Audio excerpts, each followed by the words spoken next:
ओम साई राम। ओम श्री साईनाथाय नमः। अध्याय 5।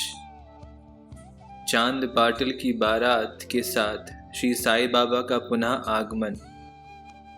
अभिनंदन तथा श्री साई बाबा शब्द से संबोधन, अन्य संतों से भेंट, वेशभूषा व नित्य कार्यक्रम, पादुकाओं की कथा, मोहिद्दीन के साथ कुश्ती, मोहिद्दीन का जीवन परिवर्तन, जल का तेल में रूपांतर, मिथ्या गुरु जौहर अली। जैसा गत अध्याय में कहा गया है, मैं अब श्री साई बाबा के शिरडी से अंतर्धान होने के पश्चात उनका शिरडी में पुनः किस प्रकार आगमन हुआ, इसका वर्णन करूंगा। चांद पाटिल की बारात के साथ पुनः आगमन। जिला औरंगाबाद के धूप गांव में चांद पाटिल नामक एक धनवान मुस्लिम रहते थे। जब वे औरंगाबाद को जा रहे थे तो मार्ग में उनकी घोड़ी खो गई। 2 मास तक उन्होंने उसकी खोज में घोर परिश्रम किया, परंतु उसका कहीं पता ना चल सका। अंत में वो निराश होकर उसकी जीन को पीठ पर लटकाए औरंगाबाद को लौट रहे थे। तब लगभग 14 मील चलने के पश्चात उन्होंने एक आम वृक्ष के नीचे एक फकीर को चिल्लम तैयार करते देखा, जिसके सिर पर एक टोपी, तन पर कफनी और पास में एक सटका था। फकीर के बुलाने पर चांद पाटिल उनके पास पहुंचे। जीन देखते ही फकीर ने पूछा, ये जीन कैसी? चांद पाटिल ने निराशा के स्वर में कहा, क्या कहूँ, मेरी एक घोड़ी थी, वह खो गई है, ये उसकी जीन है। फकीर बोले, थोड़ा नाले की ओर भी तो ढूंढो। चांद पाटिल नाले के समीप गए तो अपनी घोड़ी को वहां चरते देखकर उन्हें महान आश्चर्य हुआ। उन्होंने सोचा कि फकीर कोई सामान्य व्यक्ति नहीं, वरन कोई उच्च कोटि का मानव दिखलाई पड़ता है। घोड़ी को साथ लेकर जब वे फकीर के पास लौट कर आए, तब तक चिल्लम भरकर तैयार हो चुकी थी। केवल 2 वस्तुओं की और आवश्यकता रह गई थी। एक तो चिल्लम सुलगाने के लिए अग्नि और दूसरा साफी को गीला करने के लिए जल।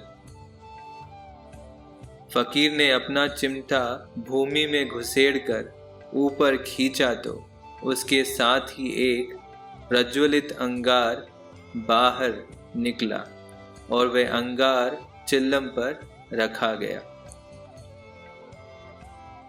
फिर फकीर ने सटके से ज्यों ही बलपूर्वक जमीन पर प्रहार किया, त्यों ही वहां से पानी निकलने लगा और उसने साफी को भिगोकर चिल्लम को लपेट लिया। इस प्रकार सब प्रबंध कर फकीर ने चिल्लम पी और तत्पश्चात चांद पाटिल को भी दी। ये सब चमत्कार देखकर चांद पाटिल को बड़ा विस्मय हुआ। चांद पाटिल ने फकीर से अपने घर चलने का आग्रह किया। दूसरे दिन चांद पाटिल के साथ फकीर उनके घर चला गया और वहां कुछ समय तक रहा। पाटिल धूप गांव का अधिकारी था। उसके घर पर अपने साले के लड़के का विवाह होने वाला था और बारात शिरडी को जाने वाली थी। इसलिए चांद पाटिल शिरडी को प्रस्थान करने का पूर्ण प्रबंध करने लगे। फकीर भी बारात के साथ हो लिया। विवाह निर्विघ्न समाप्त हो गया और बारात कुशलता पूर्वक धूप गांव को लौट आई। परंतु फकीर शिरडी में ही रुक गया और जीवन पर्यंत वहीं रहा। आइए अब जानते हैं फकीर को साई नाम कैसे प्राप्त हुआ। जब बारात शिरडी में पहुंची तो खंडोबा के मंदिर के समीप महालसापति के खेत में एक वृक्ष के नीचे ठहराई गई। खंडोबा के मंदिर के सामने ही सब बैलगाड़ियां खोल दी गईं और बारात के सब लोग एक एक करके नीचे उतरने लगे। तरुण फकीर को उतरते देख महालसापति ने आओ साईं कहकर उनका अभिनंदन किया तथा अन्य उपस्थित लोगों ने भी साईं शब्द से ही संबोधन कर उनका आदर किया। इसके पश्चात वे साई नाम से ही प्रसिद्ध हो गए। अन्य संतों से संपर्क। शिरडी आने पर श्री साईं बाबा मस्जिद में निवास करने लगे। बाबा के शिरडी में आने के पूर्व देवीदास नाम के एक संत अनेक वर्षों से वहां रहते थे। बाबा को वे बहुत प्रिय थे। वे उनके साथ कभी हनुमान मंदिर में और कभी चावड़ी में रहते थे। कुछ समय के पश्चात जानकी दास नाम के एक संत का भी शिरडी में आगमन हुआ। अब बाबा जानकी दास से वार्तालाप करने में अपना बहुत सा समय व्यतीत करने लगे। जानकी दास भी कभी कभी बाबा के स्थान पर चले आया करते थे और पूर्ण तांबे के श्री गंगागीर नामक एक पारिवारिक वैश्य संत भी बहुधा बाबा के पास आया जाया करते थे। जब प्रथम बार उन्होंने श्री साईं बाबा का बगीचा सींचने के लिए पानी ढोते देखा तो उन्हें बड़ा अचंभा हुआ। वे स्पष्ट शब्दों में कहने लगे कि शिरडी परम भाग्यशालिनी है, जहां एक अमूल्य हीरा है। जिन्हें तुम इस प्रकार परिश्रम करते हुए देख रहे हो, वे कोई सामान्य पुरुष नहीं है, अपितु ये भूमि बहुत भाग्यशालिनी तथा महान पुण्य भूमि है। इसी कारण इसे यह रत्न प्राप्त हुआ है। इसी प्रकार श्री अक्कलकोट महाराज के एक प्रसिद्ध शिष्य संत आनंदनाथ, जो कुछ शिरडी निवासियों के साथ शिरडी पधारे, उन्होंने भी स्पष्ट कहा कि यद्यपि ब्रह्म दृष्टि से ये साधारण व्यक्ति जैसे प्रतीत होते हैं, परंतु ये सचमुच असाधारण व्यक्ति हैं। इसका तुम लोगों को भविष्य में अनुभव होगा। ऐसा कहकर वे येवला को लौट गए। ये उस समय की बात है जब शिरडी बहुत ही साधारण सा गांव था और साईं बाबा छोटी उम्र के थे। बाबा का रहन सहन व नित्य कार्यक्रम। तरुण अवस्था में श्री बाबा ने अपने केश कभी भी नहीं कटाए और वे सदैव एक पहलवान की तरह रहते थे। जब वे रहाता जाते, जो कि शिरडी से 3 मील दूर है, तो वो वहां से गेंदा, जाई और जूही के पौधे मोल ले आया करते थे।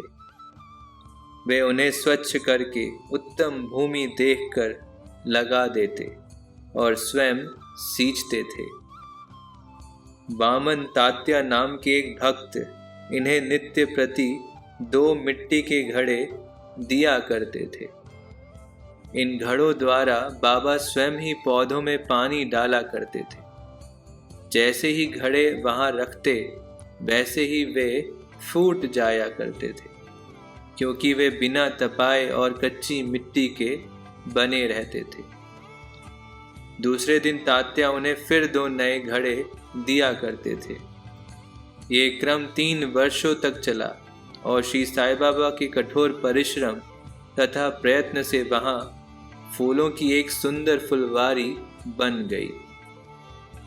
आजकल इसी स्थान पर बाबा के समाधि मंदिर की भव्य इमारत शोभायमान है, जहां सहस्त्रों भक्त आते जाते रहते हैं। आइए अब जानते हैं नीम वृक्ष के नीचे पादुकाओं की कथा।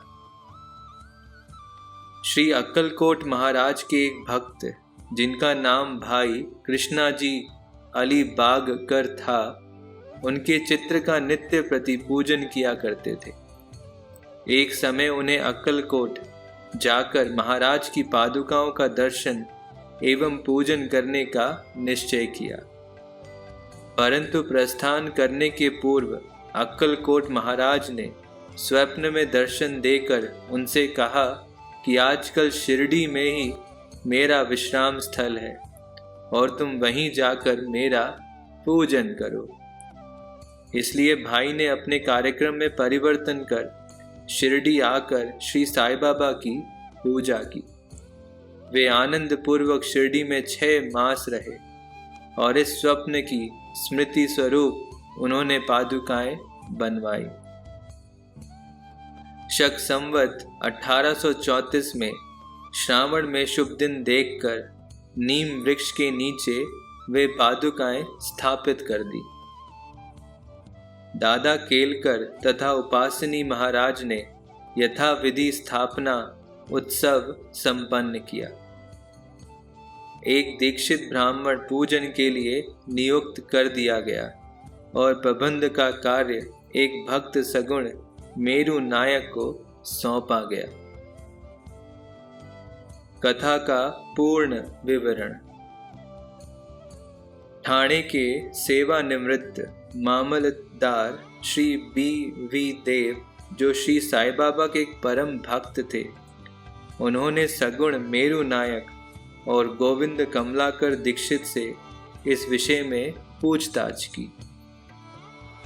पादुकाओं का पूर्ण विवरण श्री साई लीला भाग 11 संख्या 1 पृष्ठ 25 में प्रकाशित हुआ है, जो निम्नलिखित है।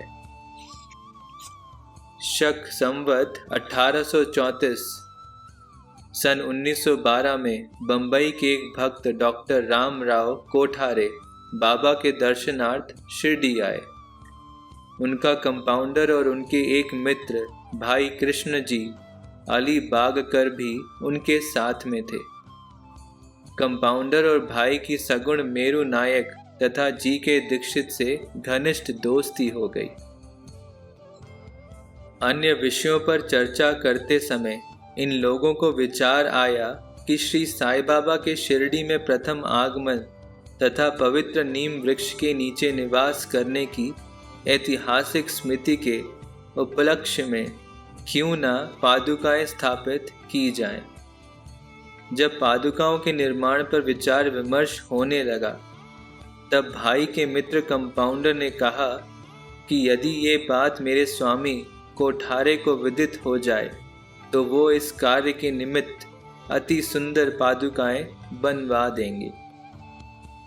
उन्होंने शिरडी आकर पादुकाओं की रूपरेखा बनाई तथा इस विषय में उपासनी महाराज से भी खंडोबा के मंदिर में भेंट की।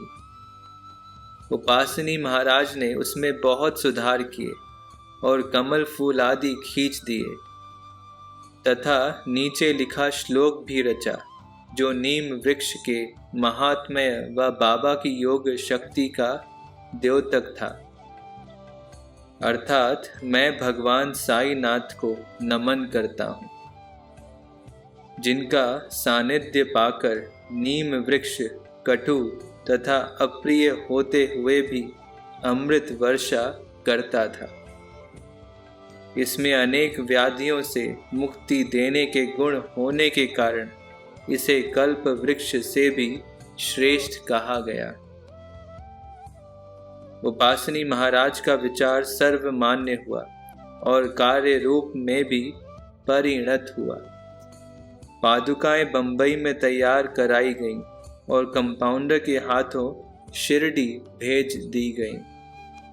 बाबा की आज्ञा अनुसार इसकी स्थापना श्रावण की पूर्णिमा के दिन की गई। इस दिन प्रातः 11 बजे जी के दीक्षित उन्हें अपने मस्तक पर धारण कर खंडोबा के मंदिर से समारोह में और धूमधाम के साथ द्वारका माई में लाए। बाबा ने पादुकाएं स्पर्श कर कहा कि ये भगवान के श्री चरण हैं, इनकी नीम वृक्ष के नीचे स्थापना कर दो। इसके एक दिन पूर्व ही बंबई के एक पारसी भक्त पास्ता शेठ ने 25 रुपयों का मनी ऑर्डर भेजा। बाबा ने ये रुपए पादुकाओं की स्थापना के निमित्त दे दिए। स्थापना में कुल 100 रुपये व्यय हुए, जिनमें 75 रुपये चंदे द्वारा एकत्रित हुए। प्रथम 5 वर्षों तक डॉक्टर कोठारे दीपक के निमित्त 2 रुपये मासिक भेजते रहे। उन्होंने पादुकाओं के चारों ओर लगाने के लिए लोहे की छड़ें भी भेजी। स्टेशन से छड़ें ढोने और छप्पर बनाने का खर्च 7 रुपये 8 आने सगुण मेरू नायक ने दिए। आजकल जाखड़ी पूजन करते हैं और सगुण मेरू नायक नैवेद्य अर्पण करते हैं तथा संध्या को दीपक जलाते हैं। भाई कृष्णा जी पहले अक्कलकोट महाराज के शिष्य थे। अक्कलकोट जाते हुए वे शक 1834 में पादुका स्थापन के शुभ अवसर पर शिरडी आए और दर्शन करने के पश्चात जब उन्होंने बाबा से अक्कलकोट प्रस्थान करने की आज्ञा मांगी, तब बाबा कहने लगे, अरे अक्कलकोट में क्या है, तुम वहाँ व्यर्थ क्यों जाते हो? वहाँ के महाराज तो यहीं मैं स्वयं हूँ। ये सुनकर भाई ने अक्कलकोट जाने का विचार त्याग दिया। पादुकाएं स्थापित होने के पश्चात वे बहुधा शिरडी आया करते थे। श्री बी देव ने अंत में ऐसा लिखा है कि इन सब बातों का विवरण हिमाड़ पंथ को विदित नहीं था, अन्यथा वे श्री साई सच्चरित्र में लिखना कभी नहीं भूलते। मोहिद्दीन तंबोली के साथ कुश्ती और जीवन परिवर्तन। शिरडी में एक पहलवान था जिसका नाम मोहिद्दीन तंबोली था। बाबा का उससे किसी विषय पर मतभेद हो गया। फलस्वरूप दोनों में कुश्ती हुई और बाबा हार गए। इसके पश्चात बाबा ने अपनी पोशाक और रहन सहन में परिवर्तन कर दिया। वे कफनी पहनते, लंगोट बांधते और एक कपड़े से सिर ढकते थे। वे आसन तथा शयन के लिए एक टाट का टुकड़ा काम में लाते थे। इस प्रकार फटे पुराने चिथड़े पहनकर वे बहुत संतुष्ट प्रतीत होते थे। वे सदैव यही कहा करते थे, गरीबी अव्वल बादशाही, अमीरी से लाख सवाई, गरीबों का अल्लाह भाई। गंगागीर को भी कुश्ती से बड़ा अनुराग था। एक समय जब वह कुश्ती लड़ रहा था, तब इसी प्रकार उसको भी त्याग की भावना जागृत हो गई।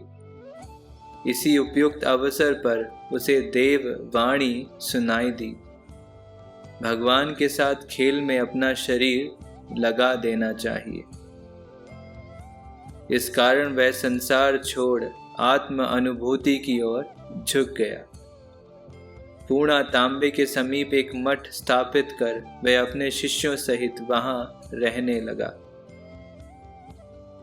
श्री साईं बाबा लोगों से ना मिलते और ना ही वार्तालाप करते थे। जब कोई उनसे कुछ प्रश्न करता तो वे केवल उतना ही उत्तर देते थे। दिन के समय वे नीम वृक्ष के नीचे विराजमान रहते थे। कभी कभी वे गांव की मेड़ पर नाले के किनारे एक बबूल वृक्ष की छाया में भी बैठे रहते थे। और संध्या को अपनी इच्छा अनुसार कहीं भी वायु सेवन को निकल जाया करते थे। नीम गांव में वे बहुधा बाला साहेब डेंगले के घर जाया करते थे। बाबा श्री बाला साहेब को बहुत प्यार करते थे। उनके छोटे भाई, जिसका नाम नाना साहेब था, के द्वितीय विवाह करने पर भी उनको कोई संतान ना थी। बाला साहेब ने नाना साहेब को श्री साईं बाबा के दर्शनार्थ शिरडी भेजा। कुछ समय पश्चात उनकी श्री कृपा से नाना साहेब के यहाँ एक पुत्र रत्न पैदा हुआ। इसी समय से बाबा के दर्शनार्थ लोगों का अधिक संख्या में आना प्रारंभ हो गया तथा उनकी कीर्ति भी दूर दूर तक फैलने लगी। अहमदनगर में भी उनकी अधिक प्रसिद्धि हो गई। तभी से नाना साहेब चंदोरकर, केशव चिदंबर तथा अन्य कई भक्तों का शिरडी में आगमन होने लगा।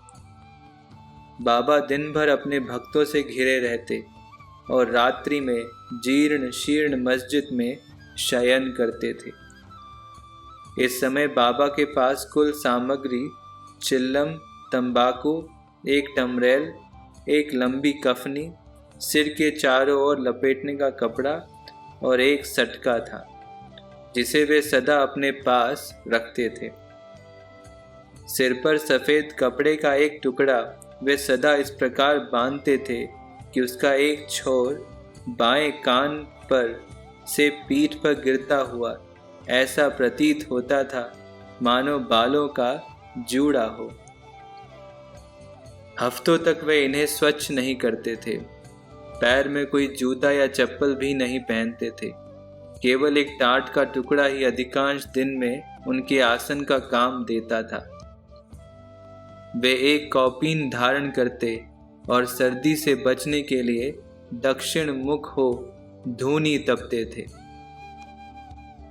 वे धूनी में लकड़ी के टुकड़े डाला करते थे तथा अपना अहम इच्छाओं और समस्त विषय आसक्तियों की उसमें आहुति दिया करते थे।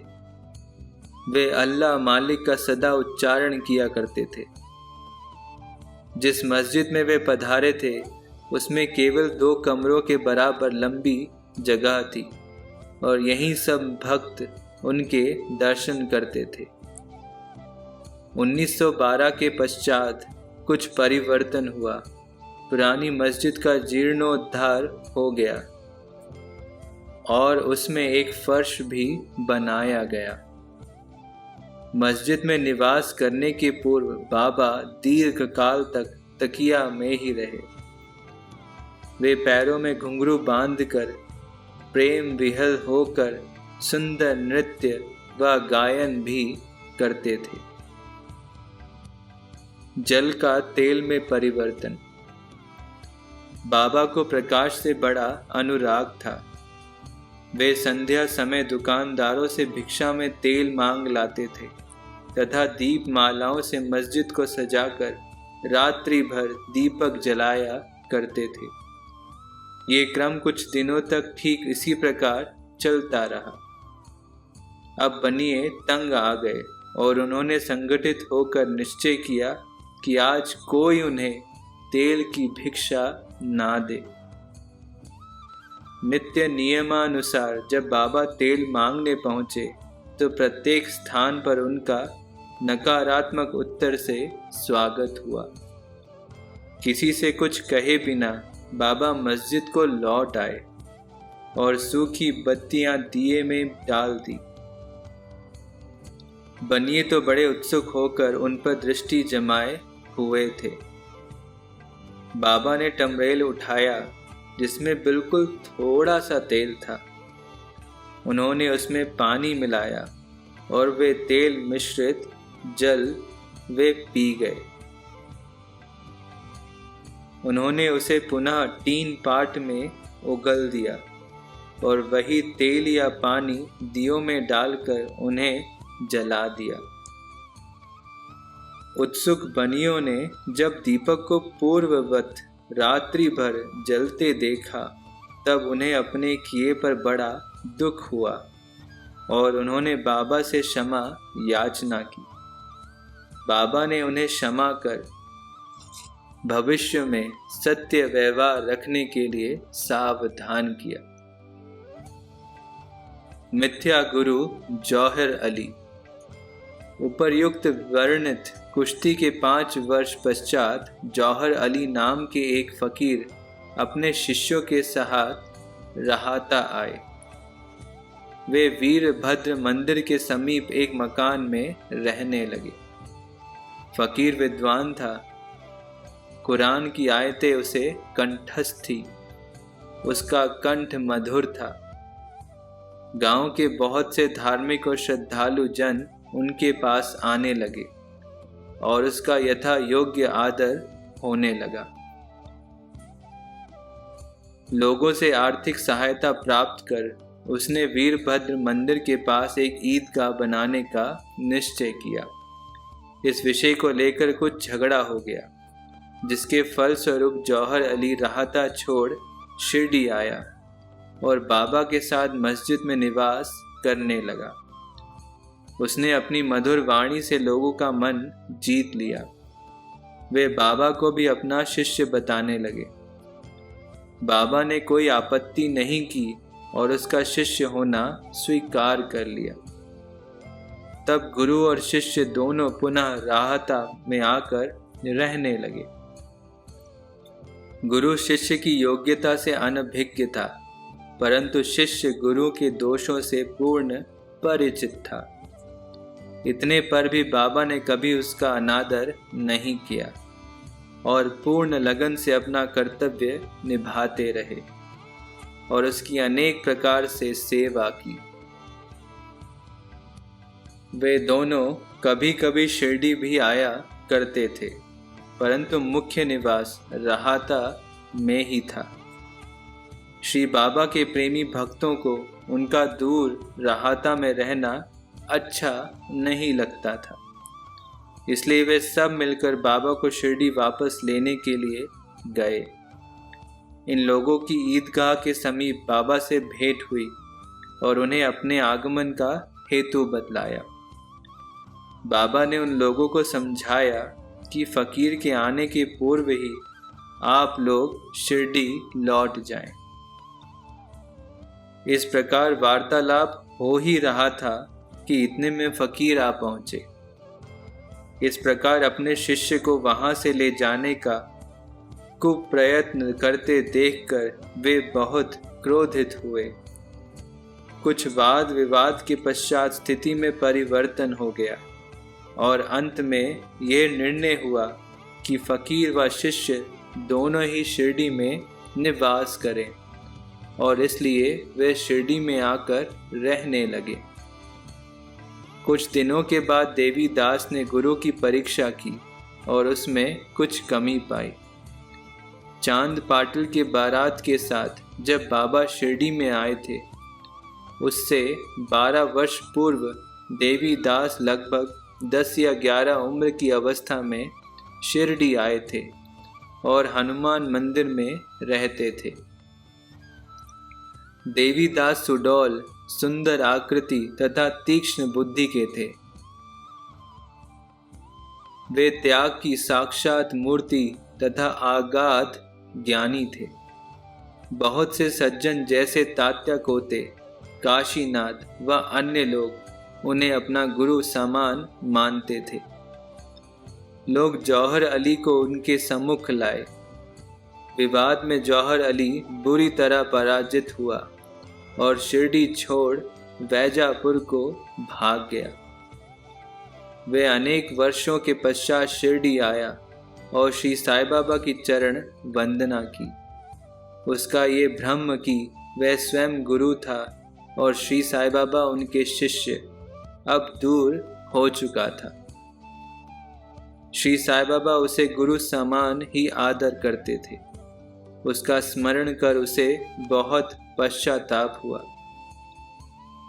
इस प्रकार श्री साईं बाबा ने अपने प्रत्यक्ष आचरण से आदर्श उपस्थित किया कि अहंकार से किस प्रकार छुटकारा पाकर शिष्य के कर्तव्यों का पालन कर किस तरह आत्म अनुभव की ओर अग्रसर होना चाहिए। ऊपर वर्णित कथा महालसापति के कथन अनुसार है। अगले अध्याय में राम नवमी का त्योहार, मस्जिद की पूर्व हालत एवं पश्चात उसके जीर्णोद्धार इत्यादि का वर्णन होगा। ओम श्री साईनाथाय नमः। जय साई राम।